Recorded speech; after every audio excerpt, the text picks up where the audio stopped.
Hi friends, welcome to cine family 2. TV serial beautiful couple Mukesh Gowda and Raksha Gowda వీరిద్దరూ కలిసి ప్రముఖ star మా ఛానల్లో ప్రసారమవుతున్న గుప్పెడంత మనసు సీరియల్లో హీరోయిన్ రిషి వసుధర క్యారెక్టర్లో చాలా అద్భుతంగా నటిస్తూ మంచి సక్సెస్ను అందుకుంటున్నారు. రిషి ఎంట్రీతో ఈ సీరియల్ మరింత ఇంట్రెస్టింగ్గా ఉత్కంఠభరితంగా నడుస్తూ ముందుకు దూసుకుపోతోంది. ఈ సీరియల్ లేటెస్ట్ ఎపిసోడ్స్ కోసం ప్రేక్షకులు రోజు ఎంతగానో ఎదురు చూస్తూ ఉన్నారు.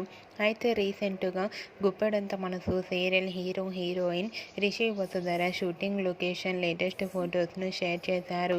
ఆ ఫొటోస్లో రిషి వసుధర షూటింగ్లో పాల్గొంటూ షూటింగ్ యాప్లో చాలా సరదాగా ఫన్నీగా ఎంజాయ్ చేస్తూ కనిపించారు. ఆ ఫొటోస్ చూసిన వారంతా beautiful and lovely pair and lovely couple అంటూ కామెంట్స్ పెడుతున్నారు. మీకు కూడా Rishi Vasudhara shooting location latest photos మీకు నచ్చినట్లయితే మీ అభిప్రాయాన్ని మీ కామెంట్ రూపంలో తెలియజేస్తూ లైక్ చేయండి, షేర్ చేయండి. మరిన్ని ఇంట్రెస్టింగ్ అండ్ లేటెస్ట్ అప్డేట్స్ కోసం మా సినీ ఫ్యామిలీ 2 ఛానల్ని సబ్స్క్రైబ్ చేసుకోండి.